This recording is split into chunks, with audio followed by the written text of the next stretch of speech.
तो ये शौक़ जो ख़ास तौर पे जो ये म्यूज़िक में है और गाना आप अच्छा गाना चाहते हैं, तो ये बचपन से ही हो तो अच्छा होता है। वालिदा जो है वो भी इतना ज़्यादा उन्होंने उसमें वो नहीं किया कि गाओ या ना गाओ, लेकिन वालिद जो थे उनको भी म्यूज़िक से शौक़, सुनने से बहुत शौक़ है उनको।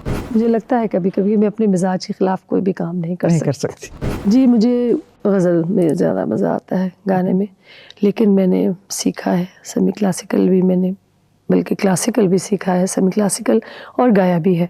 अब तक इतने साल हो गए हैं कि रिकॉर्डिंग करते वक्त रेडियो पे चले जाएं, टीवी पे आ जाएं, तो पहले 5-10 मिनट तो मैं बहुत ही ज़्यादा जैसे नहीं बंदा नर्वस हो जाता, मैं इस तरह हो जाती। अज़रा रियाज़ लाहौर आई हुई थी किसी प्रोग्राम के सिलसिले में, तो मैंने सोचा मौका हाथ से नहीं जाना चाहिए, तो मैंने उन्हें घेर लिया। मैंने कहा आपका इंटरव्यू करना है। बड़ी स्वीटली, बड़ी ग्रेसफुली, हाँ हाँ ज़रूर ज़रूर।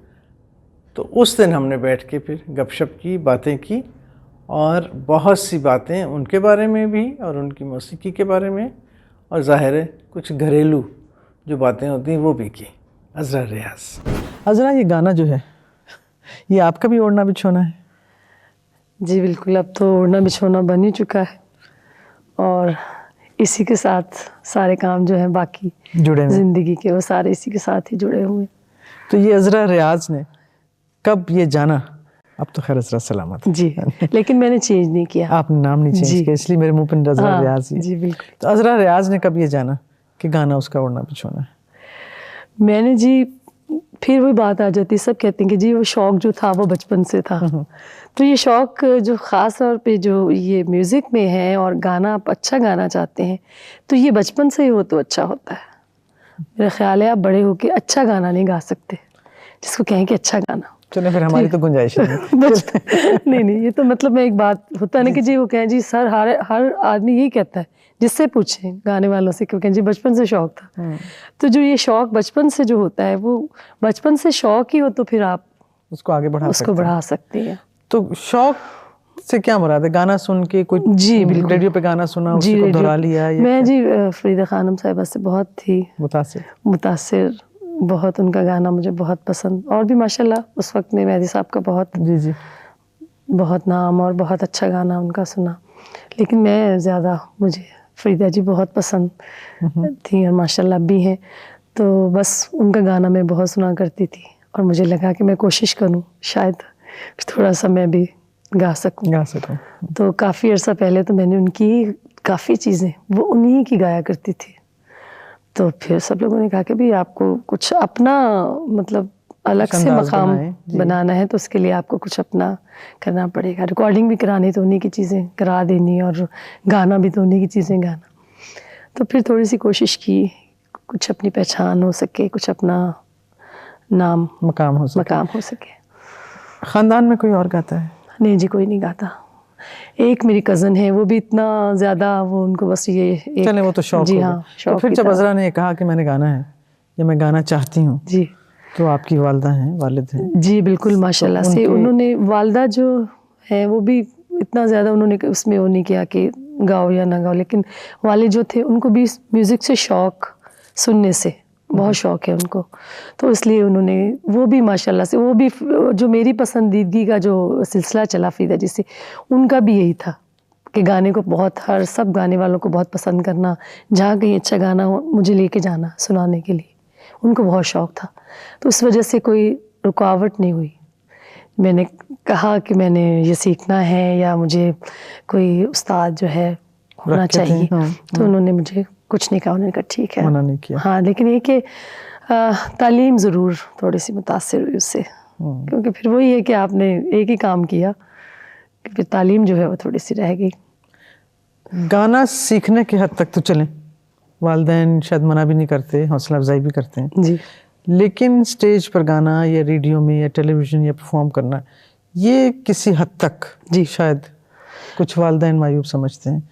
नहीं, मेरा ख्याल है घर में नहीं, कुछ ऐसा नहीं था मेरे घर में। बस वही होता ना कि काफ़ी लोग इस चीज़ को वो बुरा नहीं समझते कि बस खुद ही वो मुझे फिर रेडियो पाकिस्तान हैदराबाद रहे, अच्छा, वहाँ, लेकिन मैंने पहला प्रोग्राम जो है वो कराची रेडियो से किया, तो ख़ुद मुझे बल्कि लेके गए, और उनको भी शौक़ था कि मैं अच्छा गाऊँ और अच्छा सीखूँ, अच्छे लोगों को सुनूँ। तो फिर उसके बाद एक सिलसिला जो है वो चल निकला कि फिर रेडियो, फिर टीवी, फिर स्टेज पे भी आ गए, और फिर सब ये सिलसिले सारे शुरू हो गए। पहले दिन जब आप रेडियो पे गाईं, या जो भी आपका पहला पब्लिक परफॉर्मेंस थी, वो तो याद होगी आपको? जी हाँ, बिल्कुल। हुआ ये कि पहली जो मेरी गज़ल बहुत ज़्यादा मशहूर हुई अहमद फराज की, तो मैंने टीवी पे पहले गाया और रेडियो पे मैं बाद में आई। अच्छा। होता है ना कि आप रेडियो से टीवी जाते हैं, तो टीवी पे सबसे पहली मैंने वो अहमद फराज की बहुत मशहूर 77 में एक गज़ल हुई थी, तो वो मैंने पहले रिकॉर्ड की। मुजाहिद हुसैन हमारे बहुत अच्छे कंपोज़र, उनकी कंपोजिशन थी, तो वो मैंने गाई। तो वो इतनी मतलब पसंद की गई लोगों में बहुत। तो फिर उसके बाद मुझे वहाँ से उन्होंने बुलाया कि आप आएँ यहाँ भी रिकॉर्डिंग करें। ज़रा आपकी आवाज़ कैसे कहूँ, मुख्तलिफ है ज़रा। अब मुझे इसमें उर्दू का लफ्ज़ नहीं आ रहा, लेकिन हस्की आवाज़ है। अच्छा। ज़रा लो आवाज़ है, डीप सी आवाज़ है, ये ज़रा सी मुनफरिद है। और जो आवाज़ें हैं जो है जी हाँ, थोड़ी सी मुझे लगता है। जी जी। तो इसमें आपने कभी महसूस किया कि मेरी आवाज़ में कुछ गाने मुनासिब रहेंगे, कुछ नहीं मुनासिब रहेंगे, किस तरह? जी बिल्कुल है, ये होता है कि आप क्या गा सकते हैं, और जो भी गाते हैं वो उसको किस हद तक ठीक करके गा सकते हैं। तो मेरा ख़्याल है कि मेरे लिए वैसे तो आर्टिस्ट को सभी चीज़ें गानी चाहिए, लेकिन ये भी ख्याल रखना चाहिए कि उसकी आवाज़ जो है किन चीज़ों के लिए मुनासिब है, किन चीज़ों के लिए मुनासिब नहीं है। तो मुझे लगता है कि मुझे गज़ल जो है वो ज़्यादा गानी चाहिए, और मैं कोशिश करती हूँ कि इसी में मैं अपना टाइम जो है वो ज़्यादा। वैसे तो मैंने क्लासिकल भी सीखा है, गाया है, और अब भी करती रहती हूँ उस पर काम जो भी है, लेकिन ये कि ज़्यादा जो है वो मैं गज़ल की तरफ रुझान ज़्यादा है। जिससे हम तेज़ या फास्ट या पॉप या वक्त का जो साथ साथ है एक, उसकी तरफ आपने रुझान नहीं किया। हालांकि पॉपुलैरिटी भी उसमें है, बिल्कुल, पैसा भी उसमें है, ग्लैमर भी उसमें है, सभी कुछ उसमें है, तो फिर असला रियाज उसमें क्यों नहीं? बस मेरे ख्याल है उसकी वजह यही है कि मेरा मिजाज भी वो नहीं है जैसे आजकल जो चल रहा है म्यूज़िक।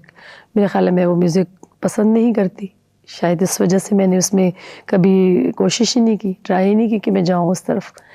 तो मेरा ख्याल है इसलिए नहीं गई कि मुझे लगता है कभी कभी मैं अपने मिजाज के ख़िलाफ़ कोई भी काम नहीं कर सकती। ये होता है। आप खातून खाना भी हैं, माँ भी हैं, जी, बीवी भी हैं, बहू भी हैं, और फिर और बहुत से रिश्ते जो हमारे साथ जुड़े होते हैं वो भी हैं। इन सब रिश्तों से निकल कर गाने में अपना मकाम बनाना ये बहुत मुश्किल काम होता है, क्योंकि डिमांड बहुत होती है। अब बच्चा भी डिमांड कर रहा है, सास भी कर रही है, माँ भी कर रही है, शोहर भी कर रहे हैं, भाई बहन सब ये, और हर वक्त सब यही कहते हैं अभी इसी वक्त। जी बिल्कुल। तो उसमें फिर वक्त कैसे निकालती हैं? मेरा ख्याल है कि औरत को वैसे भी मतलब जो है उसको बहुत सारे मुहाज़ों पे एक वक्त में काम करना पड़ता है। वैसे ही मतलब वो आर्टिस्ट ना भी हो तो आर्टिस्ट को आप सोचेंगे कितनी मेहनत करनी पड़ती होगी उसको अपने काम को इम्प्रूव करने के लिए, अपने काम को आगे ले जाने के लिए उसको वहाँ भी मेहनत करनी पड़ रही है। उसको कभी घर में खाना भी पकाना पड़ रहा है, हालांकि मुझे हमेशा ही पकाना पड़ता है क्योंकि मेरे मियाँ को किसी का वो नहीं होता पसंद से खाना। आपने खुद पकाना जी? आपने आदत जी बिल्कुल, मैंने ख़राब की आदत। वो ये है कि खाना भी मैंने पकाना जी बस, और बच्चों के भी सारे काम तकरीबन मैंने करने, क्योंकि सलामत बिल्कुल मुकम्मल आर्टिस्ट हैं, उनको कोई दुनिया के काम मैं नहीं कह सकती कि ये आपने ये करना है। तो आप सोच सकती हैं कि मुझे कितनी मेहनत मुझे बहुत करनी पड़ती है इस काम में, इसलिए कि मैंने कभी तो ये भी है कि रिकॉर्डिंग पे जाना है तो मैं किचन में हूँ, खाना पकाने। चलें जी, आप यहाँ गाते रहें, मैं वहाँ सुन रही हूँ और मैं याद करूँगी, फिर आपके साथ यहाँ बैठ के आके मैं रिहर्सल करूँगी। कभी ये भी होता है कि ये इतना टाइम नहीं होता कि जाके रिकॉर्डिंग करनी है शाम में, और आज इन्होंने ट्यून जो है अभी बना ली है, बस अब पहले नहीं काम किया, अभी इन्होंने ये काम किया। 2 दिन पहले काम करते काट रही हैं, वो आपको रिहर्सल करा रहे हैं। जी, वो मैं वहाँ बैठी हूँ उनके पास, या मैं किचन में हूँ तो सिटिंग में बैठे हैं और वो वहाँ से गा रहे हैं, मुझे आवाज़ आ रही है, मैं याद कर रही हूँ, वहाँ से फारिग हुई आके फिर उसके बाद प्रॉपर जो है वो रिहर्सल उनके साथ बैठ के की। ये भी होता है कभी। तो आप सोच सकती हैं कि कितनी मुझे मुश्किलात आती होंगी इसमें। और इन सब डिमांड्स में एक डिमांड अजरा रियाज की खुद है कि मुझे दर्जी के यहाँ जाना है, मुझे कुछ कपड़े सिलवाने, मुझे बाल कटवाने, छोटी छोटी सी बेवकूफ़ी जो हम जहाँ अपने वक्त सर्फ करते हैं, अपनी सहेली से बात करनी है या बहन से बात करनी है, ये मेहंदी लगवानी है माशाल्लाह जो आपने लगाई, तो ये तो अलग हो गया ना बिल्कुल। ये मतलब उसके लिए फिर मैं यही करती हूँ ना कि फिर भाग दौड़ ही रहती है ना ज़्यादा, कि मुझे जाना है तो पहले मैंने ये काम ख़त्म करने, फिर मैंने रिहर्सल करनी है, फिर मैंने ये भी करना है, फिर मैंने बच्चों को भी लेने जाना है या ड्रॉप करना है, वो सारे काम फिर मैं आप सोच सकती हैं कि कितनी मुझे काफ़ी, लेकिन मैंने अपने आप को अब इस चीज़ में मैं मैनेज कर चुकी हूँ सारी चीज़ें कि ये काम मैंने किस टाइम, मैंने छुट्टी के दिन जो है वो अपने लिए जो काम मेरे वो मैंने सैटरडे को करने हैं जाके, दिन को बच्चों की छुट्टी है, बच्चे घर में, और सलामत साहब भी आप ज़रा आज घर में रहें, मैंने आज ही काम करने, और आप आज सारा दिन थोड़ा सा जो है मुझे वक्त दें कि मैं अपने लिए कुछ कर सकूं। थोड़ा सी इस काम में जाहिर है थोड़ी सी तो नहीं, आप लोगों को तो ज़्यादा, लेकिन शोहरत भी मिलती है। जी बिल्कुल। और उस शोहरत की कीमत भी अदा करनी पड़ती है। जी ये तो है कि उसमें आपकी जो ज़ाती ज़िंदगी है वो असरअंदाज होती है, आपको लोग पहचानने लग जाते हैं, जानने लग जाते हैं, और फिर आप वो अजरा रियाज नहीं रहती जो आप पहले थी, या वो लापरवाही नहीं कर सकती अपने साथ जो पहले करती थी। जी बिल्कुल, ये है थोड़ा सा, मतलब मैं तो इस चीज़ को बहुत ज़्यादा वो कि जब आपने निकलना है तो मैंने इस तरह कभी भी नहीं कि आप घर में बैठी हैं किचन में काम करिए, आपने निकल जाना। सलामत कहीं उनकी है थोड़ी सी लापरवाही की आदत है वो कि मैं कहती नहीं, आप जो है आर्टिस्ट हैं, और पब्लिक आर्टिस्ट जो होता है वो पब्लिक प्रॉपर्टी होता है। आप जब निकलें तो मतलब लगे कि अभी आप आर्टिस्ट हैं, लोग आपको देखेंगे बिल्कुल, आपने क्या पहना हुआ है, सर से लेके पाँव तक आपको वो देख रहे होते हैं कि आपने क्या कपड़े पहने हैं, क्या जूता पहना है। तो आप जब निकला करें ज़रा ख्याल किया करें, थोड़ा सा ख्याल किया करें। तो फिर ये है कि लोगों जब आप बाहर निकल रहे होते हैं, कहीं बाज़ार में हैं तो कोई ख़वातीन मिल गई या कोई इस तरह मिल गए, तो वो थोड़ी सी दिक्कत तो होती है कि भाई आप उस तरह जो एक आम औरत जाए जो शॉपिंग करने के लिए, और वो दुकानदार से हुज्जत करे, वो अजरा वो नहीं हो सकता। वो ये कभी ऐसा नहीं हुआ कि कहीं जी ये गाना सुना दे, चलें आपको मुफ्त दे दें? नहीं जी, कभी नहीं, ऐसा तो नहीं कभी भी हुआ। ये बताएं ज़रा, आपको मज़ा किस में आता है? गज़ल में आता है, गाने में, या सेमी क्लासिकल में आता है, दोनों चीज़ों में? जी मुझे गज़ल में ज़्यादा मज़ा आता है गाने में, लेकिन मैंने सीखा है सेमी क्लासिकल भी, मैंने बल्कि क्लासिकल भी सीखा है, सेमी क्लासिकल और गाया भी है, रिकॉर्डेड भी है, लेकिन अब मैं ज़रा गज़ल की तरफ मेरा ज़्यादा रुझान हो जी गया। हाँ, क्योंकि ज़रा लोगों का भी, सुनने वालों का भी रुझान इसी तरफ है, लाइट की तरफ, और महफिल में तो जाहिर है थोड़ी सी। आप अपने शौहर के साथ गाती हैं? जी बिल्कुल। और ये भी एक नया अंदाज है, क्योंकि सुनने वाले को भी अच्छा लगता है, और ये एक बिल्कुल मुनफरिद सा है।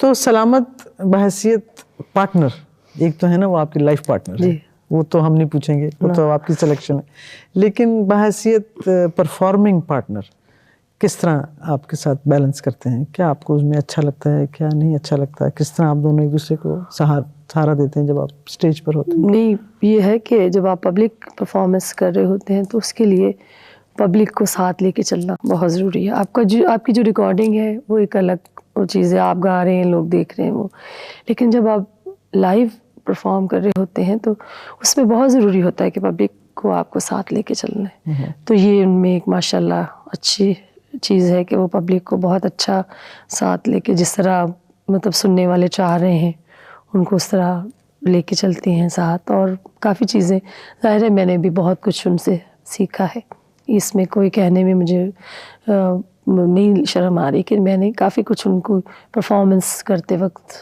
जो उनको देखा है जिस तरह, तो मैं काफ़ी चीज़ें मैंने उनसे सीखी हैं कि किस तरह परफॉर्म जो है लाइव परफॉर्म किया जाता है। आप अपने गाने को कितना वक्त देती हैं दिन में?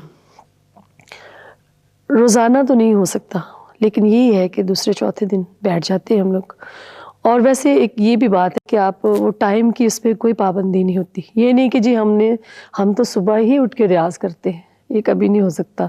मेरे से तो कभी भी नहीं होता। आप सो के उठे तो 3-4 घंटे तो आपको पता ही नहीं चलता कि इस कदर आप कामों में लग जाते। उस तरह मतलब नहीं। और फिर गाने के लिए आवाज़ जो है वो सुबह जो है बहुत प्रॉब्लम होती है, मतलब आप सुबह नहीं कर सकते। तो यही होता है कि शाम में तकरीबन जो है हम लोग शाम ही में बैठते हैं।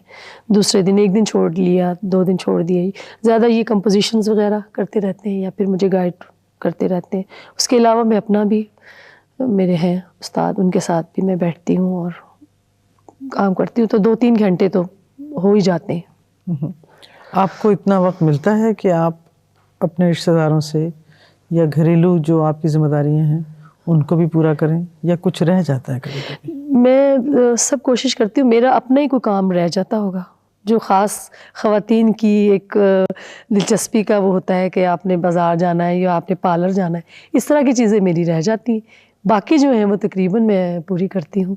और ख़ास तौर पे ये अपना गाने का जो हमारा काम है, उसके लिए मैं ज़रूर अपने लिए टाइम निकालती हूँ। जब शौक इतना हो जुनून की हद तक, तो कभी कभी मेरा ख्याल है, मैं तो खैर नहीं गाती लेकिन सुनती ज़रूर हूँ, तो कभी कभी गाते गाते वक्त भी भूल जाता है, जी बिल्कुल, इर्द गिर्द का काम भी भूल जाते वो नहीं हैं। रहता, पता नहीं रहता कभी। और आप तो खैर अगर मियाँ बीवी की जोड़ी हो तो फिर तो वो बात करते करते या एक दूसरे के साथ जी मौसीकी में गुफ्तगू करते करते बात आगे तक चली जाती है। बहुत काफ़ी मर्तबा ऐसा हुआ है कि बैठे हैं और कहीं जाना है और पता चला है कि वो तो टाइम भी गुजर चुका है, आपने मतलब कहीं किसी से कमिटमेंट है आपकी, लेकिन कोई चीज़ ऐसी मतलब बीच में जैसे फंस गई बात कि वो कह रहे हैं कि नहीं ये इस तरह होना चाहिए, मैं कह रही हूँ कि नहीं, इसमें कुछ है ऐसा, इसको आप कुछ और तरह से इसको कंपोज करें, ये मतलब ठीक नहीं लग रहा। तो वो पता चला कि 2-2 3-3 घंटे उसमें उसको चीज़ को ठीक करने में लग गए और पता लगा कहीं जाना था और वो भूल गए। तो इस अरसे में बच्चे कहाँ हैं जब मियाँ बीवी आपस में बच्चे तकरार माशाल्लाह करें? बड़े हो चुके हैं, तो उनकी अपना पढ़ाई का टाइम, उनकी अपनी दोस्तों का टाइम, वही ऐसा टाइम, हम भी टाइम ऐसा रखते हैं ना कि जिसमें हमें पता है कि ये इनका कहीं जाने का टाइम है, ये इनकी कोई कमिटमेंट है मसरूफियत का बच्चों टाइम की। तो आप फारिग हैं। जी हाँ, फारिग हैं। तो उनके साथ जो है मैं अपना जो ख़ास मेरा जो अपना टाइम होता है वो मैं उस वक्त बैठती हूँ, और जब उनका मुझे पता है कि इस वक्त इनको वहाँ जाना है, मैंने ये अपना काम करना बिल्कुल है, फारिग होते हैं। इस वक्त मैंने अपना टेलीफोन काम बंद कर करना है। देते हैं उस वक्त? टेलीफोन, जी मैं बिल्कुल, फिर टेलीफोन जो है, हम लोग टेलीफोन वाले कमरे में नहीं बैठते ना, जाके अलग बैठते हैं। टेलीफोन उठाएं, घर में है वो लोग उठाएं और वो कह दें कि जी अभी वो बिजी है या अभी 2-3 घंटे के लिए फिर टेलीफोन। हमसायों की तरफ से तो कभी कोई शिकायत नहीं आती? नहीं जी, हमसाए तो बहुत वो कहते हैं कि जी हमें सुनाया करें, बुला बुला के, बल्कि आप खुद अकेले अकेले गा लेते। मैं तो ये सोच रही हूँ कि अगर आप जैसे हमसाए हो तो मैं तो पूछ लूँ कि जी आप रियाज अब कब करेंगे, हाँ, ताकि मैं आके बैठ जाऊँ नहीं साथ। बिल्कुल इसी तरह के हमसाए माशाल्लाह हमारे बहुत अच्छे। पूछते हैं कि आप अकेले ही मतलब गा लेते हैं, हमें भी कभी बुला लिया करें, हमें भी कभी सुनाया करें। हमसाए माशाल्लाह बहुत अच्छे हमारे। आपने दुनिया में बहुत मुल्क देखे हैं, जी कई जगह आप लोगों ने टूर भी किया जी है बिल्कुल, और वहाँ लाइव गाना भी गाया है। जी बिल्कुल। पाकिस्तानी ऑडियंस और वहाँ की ऑडियंस में क्या फ़र्क देखती हैं आप? ज़्यादा जो है वो हमें तकरीबन जो है ज़्यादा जगहों पे पाकिस्तानी ऑडियंस ही मिली है। अच्छा। और सिर्फ चाइना में, बीजिंग में हम लोग गए थे, एक प्रोग्राम किया था, वहाँ पे जो थी वो ऑडियंस वहाँ की थी, तो बड़ा अच्छा लगा। बहुत आराम से बैठ के, और कोई शोर नहीं, इतना बड़ा हॉल था, कोई 1000 मतलब 1000 लोगों का हॉल था, और आराम से बैठे थे, कोई मतलब सुनाई नहीं दे रही थी आवाज़, और बड़े आराम से बैठ के सुन रहे थे। और काफ़ी आर्टिस्ट हमारे साथ थे उस प्रोग्राम में, बड़ा अच्छा लगा था। लेकिन हर दफ़ा स्टेज पर बैठने से पहले कुछ ज़रा सा दिल धड़कता है? जी बिल्कुल धड़कता है। अब तक इतने साल हो गए हैं कि रिकॉर्डिंग करते वक्त रेडियो पे चले जाएं, टीवी पे आ जाएं, तो पहले 5-10 मिनट तो मैं बहुत ही ज़्यादा, जैसे नहीं बंदा नर्वस हो जाता, मैं इस तरह हो जाती, बल्कि अभी मुझे काफ़ी 5-10 मिनट पहले मैं काफ़ी डरी हुई थी, लेकिन फिर आहिस्ता आहिस्ता ये तो मतलब जो समझ होगी ना जिसको इन इदारों में, मतलब जो काम करने हैं, मेरा ख्याल है उनको थोड़ी सी घबराहट होती है पहले, तो मुझे तो होती है अब भी। स्टेज पे चली जाऊँ, रेडियो पे चली जाऊँ, टीवी में आऊँ, थोड़ी सी घबराहट मुझे ज़रूर होती है पहले, और उसके बाद फिर काम शुरू उसके बाद फिर ठीक हो जाता है। चलें फिर एक फरमाइश मेरी भी कोई सुना दें। जी, फरमाइश वो परवीन शाकिर की बड़ी अच्छी गज़ल है। वो कैसी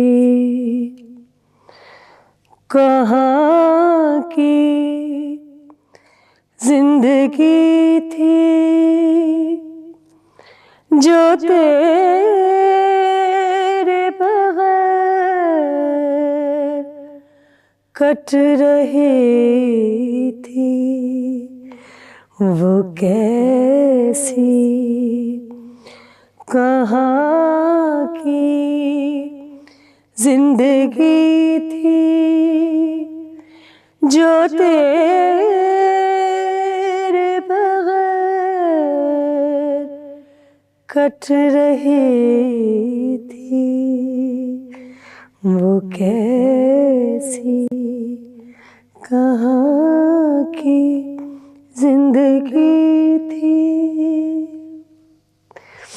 ये अरशद महमूद जो है उनकी धुन है माशाल्लाह, और बहुत अच्छी उन्होंने कंपोज की, मुझे खुद भी बहुत पसंद है।